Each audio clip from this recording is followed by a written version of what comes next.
నీతిమంతుడై ఉండాలి. దేవుడు అంటే సమస్తానికి న్యాయాధిపతి అయి ఉండాలి. దేవుడు అంటే అదృశ్యుడు.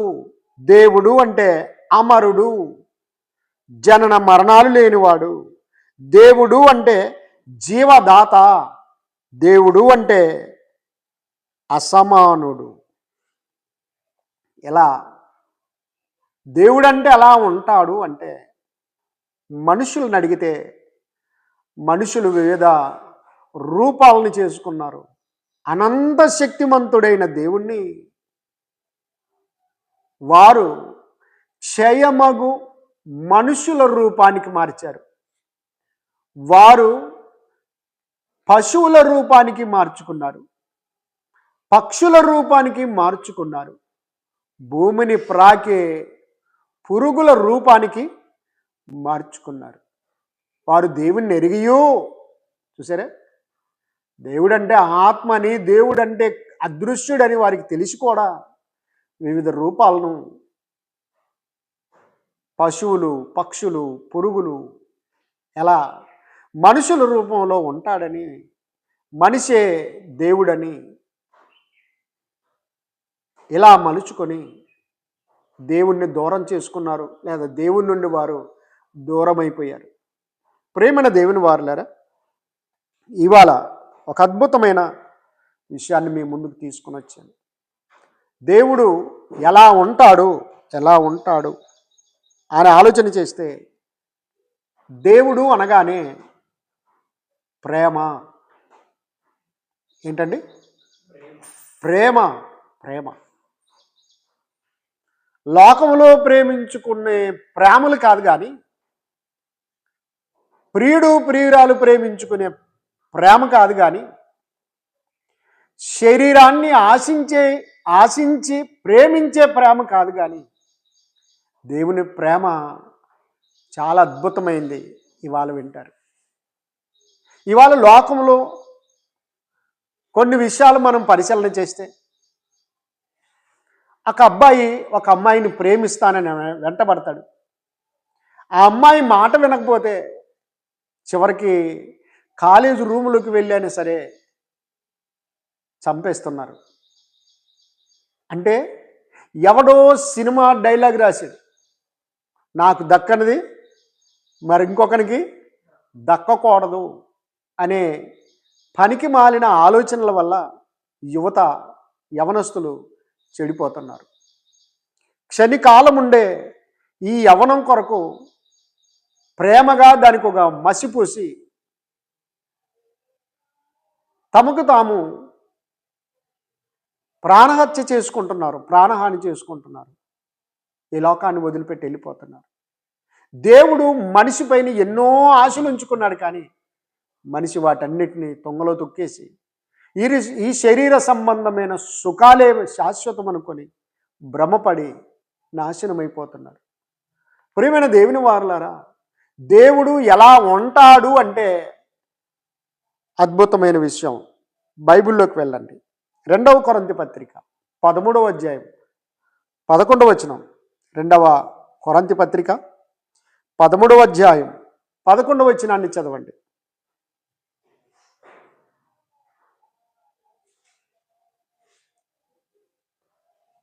రెండవ కొరింథీ పత్రిక 13వ అధ్యాయం 11వ వచనం. తుదకు సహోదరులారా సంతోషించుడి, సంపూర్ణులయ్యుండుడి, ఆదరణ కలిగి ఉండుడి, ఏక మనస్సు గలవారై ఉండుడి, సమాధానముగా ఉండుడి. అది సంగతి అండి. ప్రేమ సమాధానములకు కర్త అయిన దేవుడు మీకు తోడై ఉండును గాక. చూసారే, పరిశుద్ధాత్మ ప్రేరణతో అపోస్తలుడైన పౌలు గారు కొరింథీలో ఉన్న క్రీస్తు సంఘమునకు ఉత్తరం రాస్తూ దేవుడు ఎలా ఉంటాడు అంటే చాలా చక్కగా చెప్పాడు. ప్రేమ సమాధానములకు కర్త. దేవుడు ఎలాగా? ప్రేమ సమాధానాలకు కర్త. ఈ భూమి, ఆకాశం, సూర్యుడు, చంద్రుడు, గాలి, నీరు, ఈ వాతావరణం, ఈ సృష్టినంతటి చేసిన సృష్టికర్త అని మొట్టమొదటి తెలుసుకున్నాం. ఇప్పుడు 14వ అంశంగా దేవుడు ప్రేమ సమాధానములకు కర్త. కర్త లోకములో ఉన్న ప్రేమంతా కూడా ఆయనదేనండి. కానీ మనిషి డైవర్ట్ చేశాడు. ఎక్కడో ప్రేయస్కి, ఎక్కడో వ్యామోహానికి, ఎక్కడో శరీర అందాలకు, ఎక్కడో భూ సంబంధమైన వాటికి మలుచుకొని పాడైపోతున్నాడు. కానీ దేవుడు అనగానే ప్రేమ. ఏంటట? ప్రేమ అండి, ప్రేమ. మరి ఇంకొక అద్భుతమైన వచనాన్ని చూద్దాం. దేవుడు ప్రేమై ఉన్నాడన్న సంగతిని బైబిల్ బయలుపరుస్తుంది. చూడండి, మొదటి యోహాను పత్రిక 4వ అధ్యాయం. మొదటి యోహాను పత్రిక 4వ అధ్యాయము 8వ వచనాన్ని చదవండి. దేవుడు ప్రేమ స్వరూపి. ఏంటట? దేవుడు ప్రేమ స్వరూపి. దేవుడు ప్రేమ స్వరూపి. ప్రేమ లేనివాడు దేవుణ్ణి ఎరగడు. చూసారే, దేవుడు ఎలా ఉంటాడట? ఎలా ఉన్నాడట? దేవుడు ప్రేమ స్వరూపి. ఇప్పుడు మీరు బాగా ఆలోచించండి. ఏమందరూ వింటున్నావా? ప్రేమ ఎట్లుంటుంది? ప్రేమ ఎలా ఉంటుంది? అది చూపించడానికి రాదు. ఏ రంగులో ఉంటుందో చెప్పడానికి రాదు. ఎందుకంటే దేవుని యొక్క లక్షణం అదృశ్యుడు. ఆయన ఎలా ఉన్నాడు దేవుడు అంటే ప్రేమ స్వరూపి అన్నాడు. ఏ స్వరూపి? ప్రేమ స్వరూపి. అబ్బా, పరిశుద్ధ గ్రంథం ఎంత అద్భుతంగా చెప్పిందండి. దేవుడు ప్రేమ స్వరూపి. ప్రేమ స్వరూపి. ప్రేమను వెల్లడిపరచాలి, తెలియపరచాలే తప్ప చూపించడానికి వీలు కాదు. అది రాదు. బాగా గమనించండి ప్రేమైన దేవుని వారు. ఎవరైనా ఆపదలో ఉన్నప్పుడు, వారు ఇతరుల సహాయాన్ని పొందాలనుకున్నప్పుడు, నీ దగ్గర లేకపోయినా పర్వాలేదు, నువ్వు ఎలాగో ఒకలాగా వారికి సహాయం చేయాలని వెళ్తున్నావు చూడు, అది ప్రేమ. వారికి సహాయం చేసావు, వారిని ఆదుకున్నావు చూడు, అది ప్రేమ. కాబట్టి చాలా జాగ్రత్తగా ఆలోచించండి. దేవుడు ప్రేమ స్వరూపి. ఏ స్వరూపి? ప్రేమ స్వరూపి. నీలో పుట్టుకొచ్చిన ఆ ప్రేమ ఎవరిది? ఎవరిది? గమనించారా? ఆపదలో ఉన్నప్పుడు వాడికి సహాయం చేయగానే ఎదుటివాడు ఏమంటారు తెలుసా? అబ్బా, దేవునిలాగా వచ్చి సాయం చేసినావు, అసలు నిన్ను అడగలేదు నేను, కానీ ఎలా వచ్చి చేసావు? ఎవరిలాగా? దేవునిలాగా అంటాడు. అంటే ఎవరైతే సహాయపడతారో, సహాయం చేస్తారో, దయ చూపిస్తారో, కనికరం చూపిస్తారో అలాంటి వారిని ఏమనాలంటే ప్రేమ. అలాగూ దేవుడు అనగానే ప్రేమ. అతడిలో ఉంచిన ప్రేమ ఎవరిది? దేవుడిది. కనుక ప్రేమైన దేవుని వారలారా, చాలా జాగ్రత్తగా ఆలోచించండి. అదే యోహాను పత్రిక, మొదటి యోహాను పత్రిక 4వ అధ్యాయమే 16వ వచనాన్ని చూడండి. మన ఎడల దేవునికి ఉన్న ప్రేమను మనము ఎరిగిన వారమై దాన్ని నమ్ముకొని ఉన్నాము. అబ్బా, ఏమై ఉన్నాడట? దేవుడు ప్రేమ స్వరూపి ఉన్నాడు. నీ కంటికి కనిపించదు. బాగా గమనించండి. దేవుడు ప్రేమ స్వరూపి ఉన్నాడని దగ్గర పుట్టినోట్లో ఒక అర్థం ఉంటుంది చూడండి. ఏమై ఉన్నాడట? అందుకొరకే దేవుడు ఏమై ఉన్నాడంటే ప్రేమ.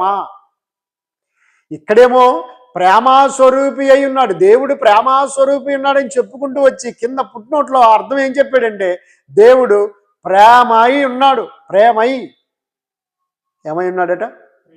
ప్రేమై. అబ్బా, చాలా అద్భుతం అండి. కాబట్టి దేవుడు ప్రేమస్వరూపి. ఎలా ఉంటాడు ఎలా ఉంటాడు ఎలా ఉంటాడు? ఆయన చెక్క రూపంలో ఉంటాడా, రాతి రూపంలో ఉంటాడా, బొమ్మ రూపంలో ఉంటాడా, మనిషి రూపంలో ఉంటాడా, పక్షి రూపంలో ఉంటాడా? No no no no no. మరి గాలి కూడా కనిపించదు కాబట్టి గాలి దేవుడు అనొచ్చు కదా అని కొంతమంది అంటారు. కనిపించదు, కరెక్టే. నీ ఊపిరి కూడా కనిపించదు, కానీ ఊపిరిని ఊదినవాడు ఉన్నాడా? ఉన్నాడా లేడా? అతడు దేవుడు, అతడు జీవదాత. కాబట్టి గాలి కనిపించదు కాబట్టి గాలి దేవుడు అనకూడదు. ఎందుకంటే గాలి దేన్ని సృష్టించలేదు, అది జీవదాత కాదు. దేవుడు ఉంచిన ఒక దూత, దాని పని అది చెయ్యాలి, దాని పని అది చెయ్యాలి. అంతేగాని అది దేవుడు కాదు. దేవుడు అదృశ్యుడు, అనంతుడు, ఆత్మ, అసమానుడు, సృష్టికర్త, సర్వజ్ఞాని, సర్వ న్యాయాధిపతి, సర్వశక్తిమంతుడు, శాశ్వతంగా ఉన్నవాడు. అయ్యో బాబోయ్, ఆయన ఎంత గొప్పవాడండి, ఆయన ఎంత గొప్పవాడు అసలు. ఆ దేవునిలో ఉన్న ప్రాముఖ్యమైన లక్షణం ప్రేమ. అందుకొరకు దేవుడు అనగానే ఏమై ఉన్నాడు? ప్రేమ స్వరూపి అనగానే కింద పుట్టినట్లో ప్రేమ అయి ఉన్నాడు, ప్రేమ అయి ఉన్నాడు. ప్రేమైన దేవుని వారులారా, చాలా జాగ్రత్తగా ఆలోచిద్దాం. అదే యోహాను పత్రిక, మొదటి యోహాను పత్రిక 5వ అధ్యాయం 3వ వచనాన్ని చూడండి. 5వ అధ్యాయం 3వ వచనం. మనము ఆయన ఆజ్ఞలను గైకొనుటయే దేవుణ్ణి ప్రేమించుట. చూసారా, ఆయన్ని మనం ఎలా ప్రేమించాలి? ఆయన ప్రేమిస్తున్నాడు కనుక మనము ఆయన ఏం చేయాలి? ప్రేమించాల. మరి ఎలా ప్రేమించాలా? ఆజ్ఞలను గైకొనుటయే, ఆజ్ఞలను పాటించుటయే. ఆయన మాటకు నీవు లోబడితే అది ప్రేమించటం. బాగా ఆలోచించండి ప్రేమైన దేవుని వారులారా. దేవుడు ప్రేమస్వరూపి కనుక సమస్తాన్ని మనకిచ్చేసాడు. భూమినిచ్చాడు, ఆకాశమునిచ్చాడు, సూర్యచంద్రులనిచ్చాడు, గాలినిచ్చాడు, నీటినిచ్చాడు, వర్షాకాలం, ఎండాకాలం, చలికాలం, ఇలా తల్లినిచ్చాడు, తండ్రినిచ్చాడు, భార్యనిచ్చాడు, భర్తనిచ్చాడు, పిల్లల్నిచ్చాడు. గమనించారా? స్నేహితులనిచ్చాడు, మంచి వాతావరణం ఇచ్చాడు, మంచి పంటలు ఇచ్చాడు, ఆహారం తినటానికి ఇచ్చాడు, త్రాగటానికి నీళ్ళు ఇచ్చాడు. మనుషులందరూ పాపంలో మునిగిపోతే వారందరూ రక్షించటానికి దేవుడు తన కుమారుని యేసుక్రీస్తునే ఈ లోకానికి పంపించాడు. అది ప్రేమ. లోకంలో పాపముతో నశించిపోయి నిత్యాగ్నిగుండానికి వెళ్ళిపోతున్న ప్రతి వారిని కాపాడి రక్షించటానికి నా తరపున ఎవడు వెళ్తాడు? ఇదిగో ఆ పిల్లలందరినీ ఎవడు రక్షిస్తాడన్నప్పుడు తన ప్రియకుమారుడైన యేసుక్రీస్తు వారు నేనున్నాను, నన్ను పంపు అన్నాడు. అన్నాడా? అన్నాడు. కనుక దేవుడు ఏం చేశాడంటే తన ప్రియమైన కుమారుడైన యేసుక్రీస్తు వారికి ఒక శరీరాన్ని అమర్చి ఈ లోకానికి పంపించాడు. నాన్న, వీళ్ళందరూ నా దగ్గరికి రావాలంటే నువ్వు వారి పాపముల నిమిత్తం ఏం కావాలి? బలి కావాలి.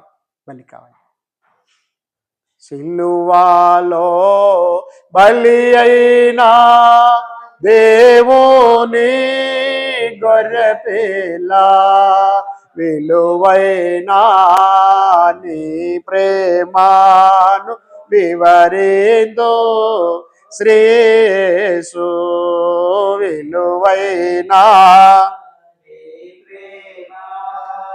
వివరిందో శ్రీ. కాబట్టి అన్నీ ఇచ్చాడు.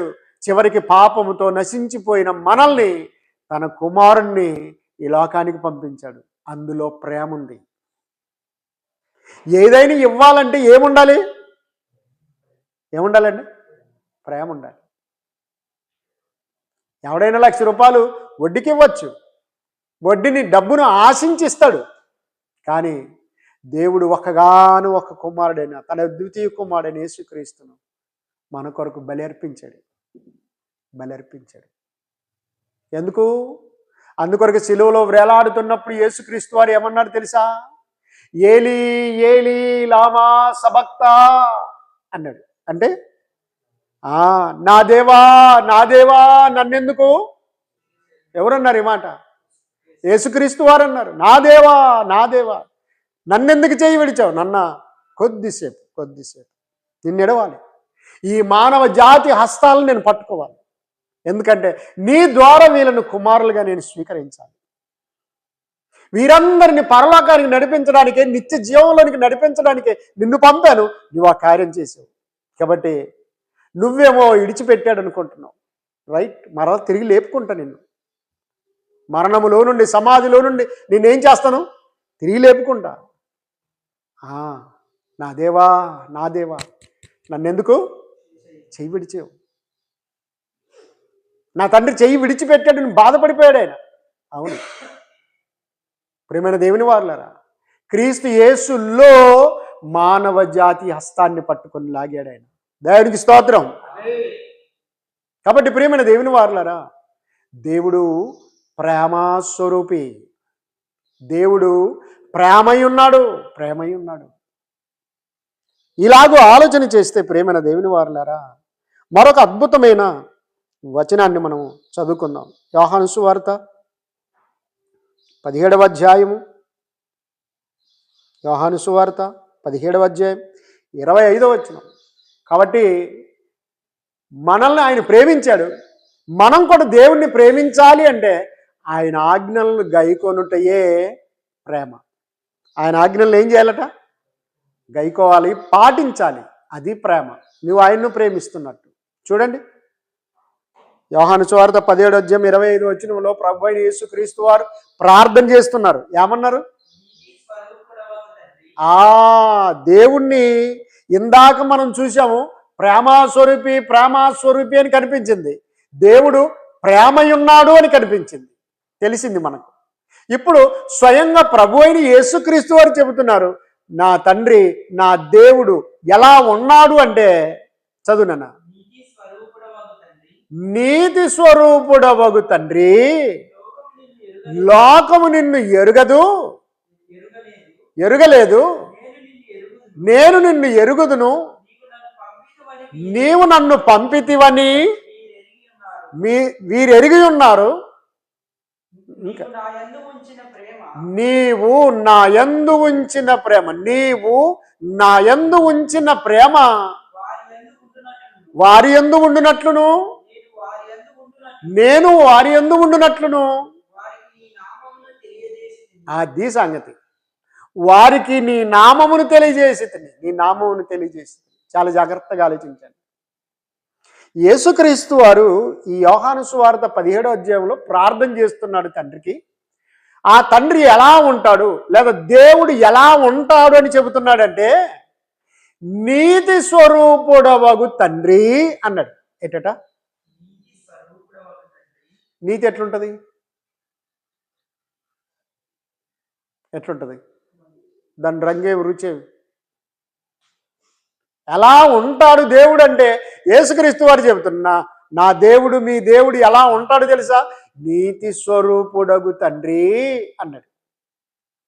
అబ్రహాము దేవుని నమ్మెను, అది అతనికి నీతిగా ఎంచబడాడు. బాగా ఆలోచించండి. అబ్రహాము దేవుని నమ్మెను, అది నీతిగా ఎంచబడాడు, అది అతనికి నీతిగా ఎంచబడాడు. నీతి అంటే తెలుగులో, ఇది కూడా తెలుగు పదమే, నీతి అన్నది కూడా తెలుగు పదమే. కానీ తెలుగులో దాని అర్థాలు ఏమొచ్చాయి అంటే, సరి అయినది, సరి అయిన వాడు అని దాని అర్థం. నీతి అంటే సరి అయినది, సరి అయిన వాడు. బాగా గమనించండి. అబ్రహాము దేవుణ్ణి నమ్మినంటే సరి అయిన దేవుణ్ణి నమ్మటమే నీతి. 30 కోట్లు 33 కోట్లు కాదు, సరి అయిన కరెక్ట్గా ఉన్న నిజమైన దేవుణ్ణి నమ్మటమే నీతి. అందుకొరకే దేవుడు అబ్రహామును నీతిగా ఎంచాడు. రైట్, నువ్వు నమ్మింది కరెక్ట్, నువ్వు విశ్వసించింది కరెక్ట్, సరైనోని నేను, నీవు సరైన వాడవు, సరైన మార్గం ఉండే నన్ను విశ్వసించావు. కాబట్టి ప్రియమైన దేవుని వారలారా, చాలా జాగ్రత్తగా ఆలోచించేస్తే దేవుడు ఏమై ఉన్నాడు అంటే, ఎలా ఉంటాడు అంటే, నీతి స్వరూపుడు ఒక తండ్రి అన్నాడు యేసుస్వామి. ఏమన్నాడు? నీతి స్వరూపుడగు తండ్రి. తండ్రి. చాలా జాగ్రత్తగా ఆలోచించండి. మన వాళ్ళంతా కలగొరగంపం చేసేసారు. అంటే అర్థమైందా? కలగొరగంప అంటే ఎలా ఉంటుంది? అన్ని కూరగాయలు ఉంటాయి, అన్నీ వేసి తక్కెట్లో తూకం వేసి, వంకాయలు కావాలన్నోనికి, బీరకాయలు కావాలన్నోనికి, చవలకాయలు కావాలన్నోనికి వాటిని ఇవ్వాలి. అవునా? కానీ అన్నీ కలిపి అనుకో ఇవే. ఏవి? బీరకాయలు గమనించారా? చిక్కుడుకాయలు, టమాటాలు కలిపి అనుకో ఇవన్నీ గుమ్మడికాయలు అనుకో అంటే సరిపోద్దా? కుదరదు. కాబట్టి నేడు ఉన్న దాదాపు 199 మంది బోధకులు కలిపి చెరిపెడివారు, కలిపి చెరిపేస్తున్నారు, సత్యాన్ని చెరిపేస్తున్నారు. దేవుడు ప్రేమాస్వరూపి అని బైబిల్ చెబుతుంది, దేవుడు నీతి స్వరూపుడని యేసుక్రీస్తు వారు చెబుతున్నారు. కానీ నేడున్న బోధకులు ఎలా ఉన్నాయి? ఈ బోధనంటే తండ్రి అని యెహోవా దేవుడే, యేసుక్రీస్తు దేవుడే, పరిశుద్ధాత్మ దేవుడే అని ముగ్గురు దేవుళ్ళు కదా అంటే అలా కాదు ఒక్కడే దేవుడు అంటాడు. మరి ఒక్కడే దేవుడు అంటే ఎవరంటే ముగ్గురు కలిసి ఒకటే. దాన్ని త్రియాక, త్రిత్వ దేవుడు అంటే ఒక్క దేవుడే అంటాడు. మళ్ళీ ఒక్క దేవుడే కానీ 3 అవతారాలు అంటాడు. తండ్రిగా ఆయనే ఉన్నాడు, కొడుకుగా ఆయనే ఉన్నాడు, పరిశుద్ధాత్ముడుగా ఆయనే ఉన్నాడు. నో బైబిల్ అలా చెప్పట్లేదు. త్రిత్వం అనే పదం కానీ, త్రియాక అనే పదం కానీ బైబిల్ చరిత్రలో ఎక్కడ కనిపించదు. ఒక్క పదం కూడా కనిపించదు. కాబట్టి ప్రియమైన దేవుని వారలారా, దేవుడు అంటే ఎలా ఉన్నాడు అంటే నీతి స్వరూపుడు అని యేసుక్రీస్తు వారు బయలుపరిచారా? నీతి స్వరూపుడు వగు తండ్రి, నిన్ను లోకం ఎరగలేదు, నేను నిన్ను ఎరుగుదును. ఇద్దరి సంభాషణ ఉందా లేదా? మరి ఆయనే ఈయనైతే తనకు తానే చెప్పుకుంటాడా? నీతి స్వరూపుడు ఒక తండ్రి, లోకం నిన్ను ఎరగలేదు, నేను నిన్ను ఎరుగుదును అంటే నేనే నువ్వు, నువ్వే నేను అన్నాడు ఆయన? అనలేదండి. కాబట్టి లోకం నిన్ను ఎరగలేదు, నేను నిన్ను ఎరుగుదును. అయితే నీవు నా తండ్రివని, నేను నీ కుమారుడునని వీరు ఎరిగి ఉన్నారు. నా పక్కన వీళ్ళు ఉన్నారు, అపోస్తలులు, వీళ్ళు ఎరిగి ఉన్నారు. కాబట్టి నువ్వు ఒక పని చేయి నాన్న అని తండ్రికి మొరపెట్టుకున్నాడు, దేవునికి మొరపెట్టుకున్నాడు. ఏం చేయాలా? నీ ప్రేమ నా యందు ఉంచినట్టు. యేసుక్రీస్తులో ఉన్న ప్రేమ ఎవరిది? ఎందుకంటే ఆయన ప్రేమై ఉన్నాడు. కాబట్టి ఇప్పుడు కుమారుడైన యేసుక్రీస్తుల్లో ఎవరున్నారు? ప్రేమ ఉంది అంటే దాని అర్థం ఏంటి? దేవుడు ఉన్నాడు. కాబట్టి యేసుక్రీస్తు వారు అంటున్నారు, నీవు నా యందు ఉంచిన ప్రేమను ఇదిగో వారి యందు కూడా ఉంచు. ఎవరి యందు? ఈ లోకంలో మనుషులు ఉన్నారు కదా, వాళ్ళ యందు ఉంచు అని ఇంకొక అద్భుతమైన మాట అన్నాడు అక్కడ. తెలుసా? చాలా అద్భుతమైన మాట అన్నాడు. చదువునన్నమాట. ఓకే. నేను వారి యందు ఉండునట్లును వారికి నీ నామము తెలియజేసి యేసుక్రీస్తు వారు ఏం కోరుకుంటున్నారు తెలుసా? నా తండ్రి ఎక్కడుంటే నేను అక్కడ పక్కనే ఉండాలి, అక్కడే. కాబట్టి నీవు నా యందుంచిన ప్రేమ వారి యందును ఉంచు, అయితే వారి యందు నేను ఉండేటట్లు కూడా చూడు.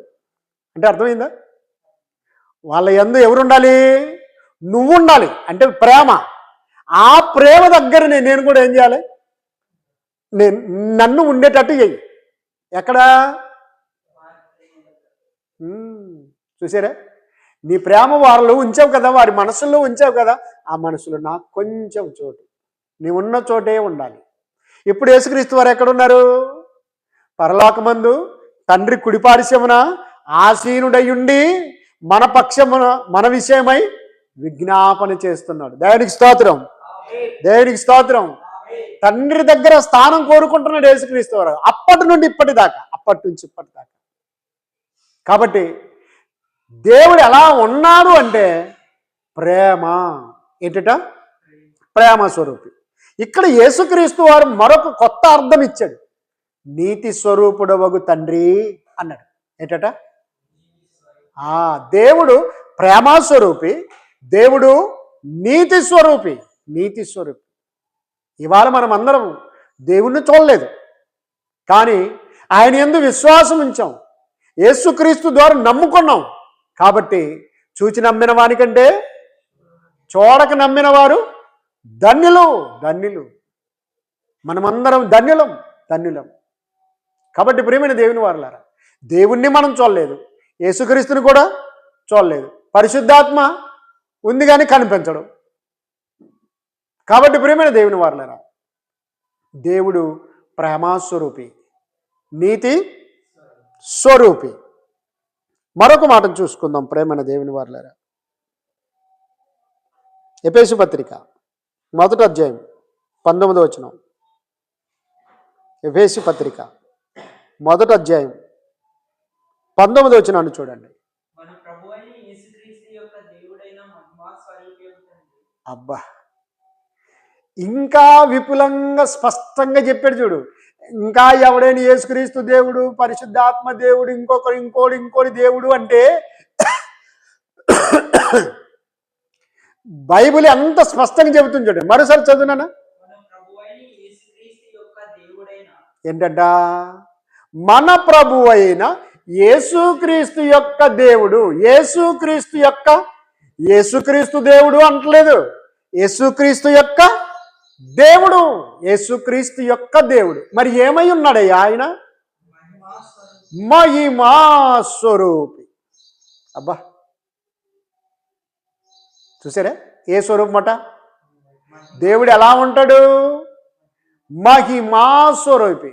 పరిశుద్ధాత్మ పౌలు గారిని ప్రేరేపించి ఈ మాట రాసింది కనుక పరిశుద్ధాత్మ ఒప్పుకుంటున్నాడు. దేవుడు ఎలా ఉన్నాడో తెలుసా?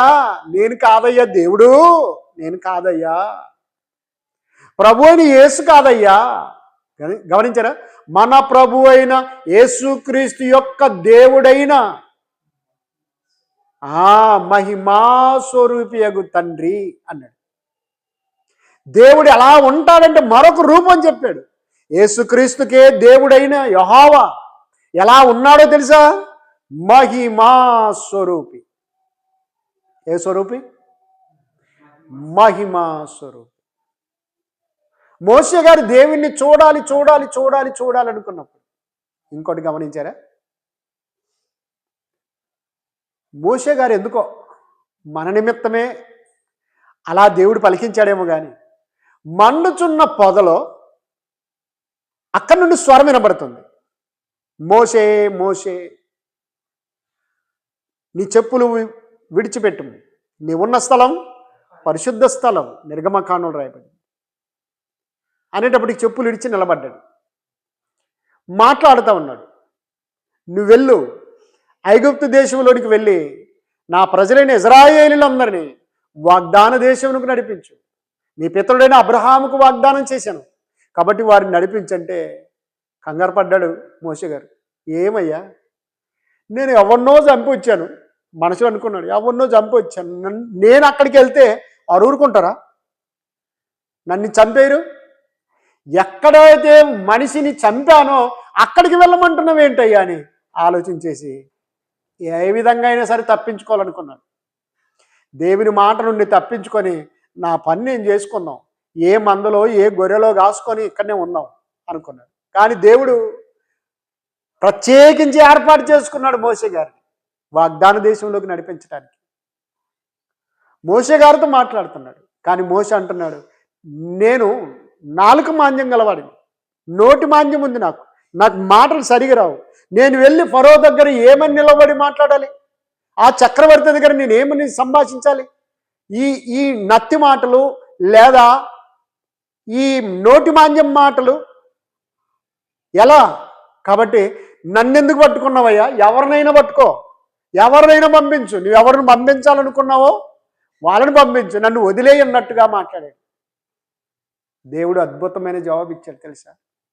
మోషే, కుంటివాణిని కానీ, మూగవాణిని కానీ, గురుడివాణిని కానీ, చెవిటివాణిని కానీ చేసినవాడు ఎవడు? నీ దేవుడని యెహోవానగు నేనే కదా. అంటే అర్థమైందా? నీకు నోటి మాంద్యం ముందు లేదో, మూగవాడో, చెవిటోడు, గుడ్డోడు నాకు తెలియదా? కుమ్మరోడిని కుండ చేశాను, ఈ కుండ బాగుందని చెబుతున్నాను, మరి నువ్వేమో నాకు మాట సరిగా రాదు, నత్తి మాటలు వచ్చేస్తాయి అని చెబుతావేంటి? సరే, తప్పించుకోవాలనుకున్నావు కదా. నీ అన్నయ్యగో అహరోను ఉన్నాడు, వెళ్ళు, నువ్వు అహరోను గారికి చెప్పు, అహరోను రాజుగారి దగ్గర మాట్లాడుతాడు అని చెప్పాడు. అయినా అతడు ఏం చేశాడంటే, నిర్గమకాండంలో కానీ, సంఖ్యాకాండంలో కానీ, ద్వితీయోపదేశకాండంలో మనకు కనిపించదు. జవాబు అపోస్తుల కార్యముల దగ్గరికి వచ్చేటప్పటికి 7వ అధ్యాయంలో కనిపిస్తుంది. స్తెఫెను గారు ప్రసంగం చేసుకుంటూ చెబుతాడు, మోషే అప్పుడు ఏం చేశాడట? పరిశుద్ధాత్మ అక్కడ రాయించాల్సిన దాన్ని సమయం వచ్చినప్పుడు చెబుదామని అపోస్తుల కార్యంలోకి వచ్చిన తర్వాత చెప్పాడు. ఈ పొద మండుతా ఉంది, భయంకరంగా మంట ఉంది, చెట్టు కాలిపోకుండా ఉంది, కానీ అందులో నుంచి మాట్లాడుతున్నాడు ఒక పర్సన్. ఆయన దేవుడు కాబట్టి నిదానంగా వెళ్ళి చూడాలనుకున్నాడు. నిదానంగా వెళ్ళి చూడాలనుకున్నాడు. మీరు బాగా ఆలోచించండి. చాలామంది కూడా ఇప్పుడు ఏమంటారు, మోషేతో మాట్లాడిన దేవుడు మనతో మాట్లాడడా? అబ్రహాముతో మాట్లాడిన దేవుడు మనతో మాట్లాడడా? ఇర్మియాతో మాట్లాడిన దేవుడు ఈరోజు మనతో మాట్లాడ్డా? కాబట్టి మనతో మాట్లాడతాడు. వారికి ప్రత్యక్షమైన దేవుడు మాకు ప్రత్యక్షం కాడా? మనకు కూడా ప్రత్యక్షమవుతాడని డాంబికమైన ప్రసంగాలు చేస్తూ ఉంటారు. వెనక ముందు ఆలోచన చేయకుండా, పరిశుద్ధ గ్రంథాన్ని పరిశీలన చేయకుండా ఒక దంపుడు ప్రసంగం చేస్తూ ఉంటారు. ఏదో మధ్య మధ్యన చిలక కథలు, ఎలక కథలు చెప్పి అందరు నవ్వించి అబ్బాబ్బా అబ్బా వాళ్ళు అనుకుంటారు. జనం వచ్చిన జనం అంతా ఏమనుకుంటారు? సార్ సూపర్ చెప్పావు సార్, ఇంకోసారి మా సంఘానికి రండి సార్ అంటారన్న. కాబట్టి ఇలాంటి కల్లిబొల్లి కథలు కాదు, కల్పన కథలు అసలే కాదు. దేవుడు బాగా ఆలోచించండి. ఆ చెట్టు మండుతూ ఉంది, ఆయన స్వరం వినబడతా ఉంది. అయితే మోషే నిదానించి చూడడానికి వెళ్ళినప్పుడు ఏం కనిపించింది తెలుసా? దేవుడు గ్రహించాడు, అయ్య బాబు ఇతడు ఎలాగైనా నన్ను చూడాలనుకుంటున్నాడు, చూస్తే చచ్చిపోతావు నాన్న, నువ్వు చచ్చిపోతే ఇజ్రాయేల్ నడిపించడానికి ఇంకొకరిని పుట్టించాలి, ఇంకొకరు పుడితే ఎంతకాలం బానిసలై ఉండాలి నా పిల్లలు. కాబట్టి దూత ద్వారా మాట్లాడాడు. అతడు నిదానించి చూడగా దేవదూత ఒకటి అతనికి కనిపించానని రాయబడింది. చూస్తారా ఆ వచనాన్ని? 30వ వచనం. అపోస్తుల కార్యములు 7:30 చదవండి. 40 ఏళ్ళైన పిమ్మట సీరాయి పర్వతారణ్యమందు ఒక పొదలోని అగ్నిజ్వాలలు. అది సంగతి. అక్కడేమో నిర్గమకాండంలో పొద మండుతుంది, మాట్లాడాడు, చెప్పులు ఇడిచాడు, వెళ్ళనని బొంకాడు, తర్వాత వెళ్ళాల్సి వచ్చింది, కొన్ని అద్భుతాలు సూచక్రియలు ఆయన ద్వారా జరిగించాడు కాబట్టి వెళ్ళాను. కానీ అప్పుడు వెళ్ళాడు, కానీ అక్కడ దేవదూత కనిపించినట్టు రాయబడలేదు. పరిశుద్ధాత్మ అక్కడ చెప్పాల్సింది సమయం వచ్చినప్పుడు చెప్పారు. అపోస్తుల కార్యం 7:30 అక్కడికి వచ్చి చెప్పాడు. చూసారే? అందుకొరకే 3వ తరగతి చదివే పిల్లోడు వాళ్ళ తండ్రిని ఒక వస్తువు అడిగాడట. ఒక వస్తువు అడిగాడట. నువ్వు మంచి మార్కులు తెచ్చుకో, నేను తెచ్చిస్తాను. 3వ తరగతిలో మంచి మార్కులు తెచ్చుకున్నాడు. డాడీ ప్రోగ్రెస్ కార్డు చూడు, మంచి మార్కులు తెచ్చుకున్నాక తెచ్చేయాలి. తేలేదు. 4వ తరగతి, 5వ తరగతి, 6, 7, 8, 9, 10 ఇంటర్ డిగ్రీ దగ్గరికి వచ్చాడు.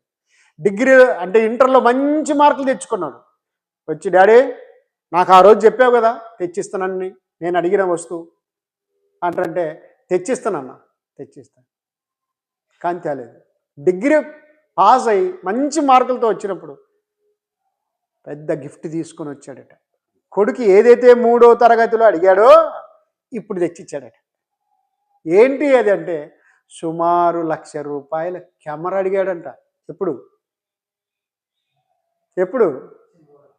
3వ తరగతి చదువుతున్నప్పుడు. ఒకవేళ ₹1,00,000 కెమెరా తెచ్చిస్తే 3వ తరగతి, 4, 5 తరగతులు తెచ్చిస్తే వాడు ఏం చేస్తాడు? ఏం చేస్తాడు? మట్టిలో వేసి కూర్చొని ఇగ్గండి అంటాడు, లాగండి అంటాడు. బస్సు ఆట, రైలు ఆట, ఎడ్ల బండి ఆట అని దాంతో ఆడుతుంటున్నాడు. ఆడతాడా? దాని విలువ అప్పుడు తెలియదు. అందుకొరకే నిర్గమాకాండంలో దేవుడు మోషేతో మాట్లాడింది తన దూత ద్వారా, ఆదోముతో మాట్లాడింది తన దూత ద్వారా, అబ్రహాముతో మాట్లాడింది తన దూత ద్వారా, ప్రకటన గ్రంథాన్ని వ్రాసిన యోహాను గారికి కూడా ప్రత్యక్ష గ్రంథము అంటే పద్మాసు ద్వీపములో దేవదూత ద్వారా మాట్లాడాడు. అందుకొరకే ఏ కాలమందైనను ఏటట ఏ కాలమందైనను ఎవడును ఆయన స్వరూపమును చూడలేదు, ఆయన స్వరాన్ని వినలేదు. మోషేతో మాట్లాడిన దేవుడు మాతో మాట్లాడ్డా అని వాదిస్తారు. నో, ఆయనకి కనబడలేదు. ఆయనే చూడాలని తపన ఉంటే ఆ అగ్ని పొద మండుతూ ఉన్నప్పుడు చూడాలనుకున్నాడు. చూడాలని రోగం నీకు ఉన్నట్టుందని దేవదూతను చూపించారు. చూడు, మరొకసారి దేవుణ్ణి అలాగేనే అడిగాడు, ఎలాగని నిన్ను చూడాలనుకున్నావు. ఓరి నాయన, నువ్వు విడిచిపెట్టేటట్లు లేవే, ఎలాగైనా చూడాలనుకుంటున్నావు. నిన్ను చంపుకునే పరిస్థితులు నేను లేనయ్యా. నేను 120 సంవత్సరాల ఆయుష్కాలాన్ని నీకు రాశాను. ఒక గొప్ప ప్రోగ్రాం ఉంది, నీది గొప్ప చరిత్ర ఉందయ్యా. నువ్వు చరిత్రహీనుడే ఇప్పుడే చూసి చచ్చిపోతానంటావేంటి? సరే, ఆ బండ సందును కూర్చో, నేను దాటిపోతాను. నా మహిమను చూద్దు. ఏం చూస్తావు? నా మహిమను చూద్దు, నన్ను చూడలేవు. కాబట్టి ఆ బండ సందున ఉన్నప్పుడు నేను దాటిపోతాను, నువ్వు చూడు అన్నాడు. వెళ్తూ ఉన్నప్పుడు దాటిపోయినట్లు అనిపించింది. దాటిపోవడానికి ఆయన చిన్నోడు కాదు, మోసే సైజులో, మోసే హైట్లో లేడాయన. మహాకాశములు పట్టజారినవాడు కాబట్టి అడ్జస్ట్ అయ్యాడు. ఎక్కడ దాకా?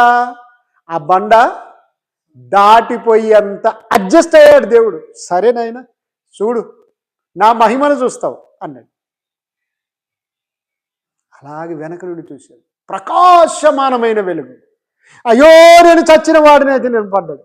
పిచ్చాడా, నాకు తెలుసు నువ్వు చచ్చిపోతావు. మహిమను చూస్తేనే చచ్చిన వాడినైతునో అంటున్నావు, మరి నన్ను చూస్తే మాడి మసి అయిపోవు. సూర్యుని వెలుతురుని చూసుకోండి, సూర్యుని వెలుతురులో పనులు చేసుకోండి. కానీ డైరెక్ట్ సూర్యుని దగ్గరకు పోయి చూస్తాను అంటే ఉంటావేంటి? ఉండలేదు. అలాగే దేవుడు కూడా ఎలా ఉన్నాడు తెలుసా? సమీపింపరాని తేజస్సులో ఆయన మాత్రమే వసించుచు అమరత్వం గలవాడై ఉన్నాడు. కాబట్టి ఇక్కడ పరిశుద్ధాత్మ ఏమని వ్రాయించింది తెలుసా? మహిమాస్వరూపి, మన ప్రభు అయిన యేసుక్రీస్తు యొక్క దేవుడైన గమనించండి, బైబిల్ చాలా చక్కగా ఆలోచించేయాలి, నిక్కచ్చిగా పరిశోధించాలి. యేసుక్రీస్తు దేవుడు అని అక్కడ రాయబడలేదు. యేసుక్రీస్తు యొక్క దేవుడు మహిమాస్వరూపి. ఏంటట? మరోసారి చదవండి, ఆ వచనం చాలా అద్భుతంగా ఉంది. మన ప్రభు అయిన యేసుక్రీస్తు యొక్క దేవుడైన మహిమాస్వరూపి అగు తండ్రి. అబ్బా, కాబట్టి 3 విషయాలు ధ్యానించాం. జ్ఞాపకం ఉందా? మొట్టమొదట ఆయన స్వరూపం ఎట్లుందట? ప్రేమాస్వరూపి. రెండవది యేసుక్రీస్తు వారు చెప్పారు, నా తండ్రి నీతి స్వరూపుడు. మూడవది ఇప్పుడు ఏమంటున్నాడు? మహిమాస్వరూపి. ప్రియమైన దేవుని వారలారా, మరొక అద్భుతమైన విషయం. 1 యోహాను పత్రిక 4వ అధ్యాయం 6వ వచనం. 1 యోహాను పత్రిక 4వ అధ్యాయం 6వ వచనాన్ని చూడండి. మనము దేవుని సంబంధులము, మనము దేవుని సంబంధులము, దేవుని ఎరిగినవాడు మన మాట వినును, దేవుని ఎరిగిన వాడు మన మాట వినును, దేవుని సంబంధి కానివాడు దేవుని సంబంధి కానివాడు మన మాట వినడు. మన మాట వినడు. ఇందువలన మనము సత్య స్వరూపి అయిన ఆత్మ ఏదో మనము సత్య స్వరూపి అయిన ఆత్మ ఏదో, భ్రమపరచు ఆత్మ భ్రమపరుచు ఆత్మ ఏదో ఏదో. తెలుసుకొనిచున్నాము. అబ్బా, మరి ఇంకొక అర్థం చెప్పింది. దేవుడు ఎలా ఉంటాడు అంటే ఆ సత్యస్వరూపి. ఏ స్వరూపట? సత్యస్వరూపి. మనము దేవుణ్ణి సంబంధులం, మనం దేవుని సంబంధులం. కాబట్టి దేవుని సంబంధి అయిన వాడు మన మాట వింటాడు. దేవుని సంబంధి కానివాడు మన మాట వినడు, మన మాట వినడు. అయితే ఇందువలన మనము సత్య స్వరూపి అయిన ఆత్మ ఏదో, అంటే దేవుడు ఏ స్వరూపంలో ఉన్నాడు తెలుసా? సత్య స్వరూపి, సత్య స్వరూపి. కాబట్టి సత్య స్వరూపి అయిన ఆత్మ ఏదో, భ్రమపరుచు ఆత్మ ఏదో తెలుసుకొనగోరుచున్నాం. చూసారా ప్రియమైన దేవుని వల్ల? దేవుడంటే ఎలా ఉంటాడు అంటే సత్య స్వరూపి. ఏ స్వరూపి? సత్య స్వరూపి. కాబట్టి ప్రియులారా, చాలా జాగ్రత్తగా ఆలోచించండి. యోహాను సువార్త 3వ అధ్యాయం 16 దగ్గరికి వచ్చేటప్పటికి ప్రేమ ఎలా ఉంది తెలుసా? దేవుడు లోకమును ఎంతో ప్రేమించెను, ఎంతో ప్రేమించెను. తల్లి గర్భంలో ఆయన ప్రేమను బట్టే నిన్ను రూపించాడు. ఆయన ప్రేమను బట్టే లోకాన్ని నిర్మించాడు. ఆయన ప్రేమను బట్టే సమస్తాన్ని ఇచ్చాడు. బాగా ఆలోచించండి. ఆయన ప్రేమను బట్టే ఏమని చదవండి అన్నమాట. దేవుడు లోకమును ఎంతో ప్రేమించెను కాగా ఆయన తన అద్వితీయ, రెండవ వాడు కాదు, రెండవ కుమారుడు లేడు, మొట్టమొదటి కుమారుడు అని చెబుతున్నాడు. అద్వితీయ కుమారుడైన, అద్వితీయ కుమారునిగా పుట్టిన వాని యందు విశ్వాసముంచు ప్రతి వాడును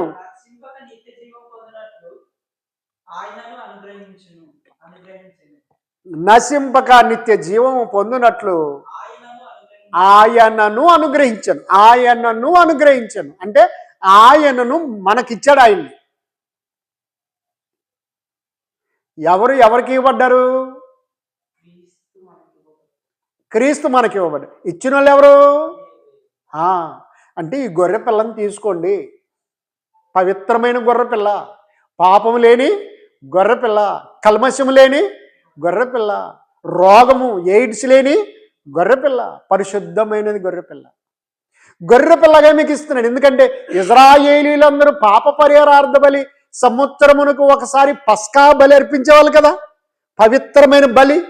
కాబట్టి వాటన్నింటికంటే ఇజ్రాయేలీలు ఎంతవరకు అయితే బలులు అర్పించుకుంటూ వచ్చారో, ఎన్ని బలులు అర్పించారో వాటన్నిటికంటే యేసు అనే గొర్రెపిల్ల పరమ పవిత్రమైనది. కాబట్టి మనుషులందరి కొరకు, ఇప్పుడు ఇజ్రాయేలు ఒక్కరికే కాదు ఏమండి, ఇంతకు మునుపేమో ఇజ్రాయేలు తమ పాపం కొరకు ప్రాయచిత్త బలి చేసుకునే వాళ్ళు.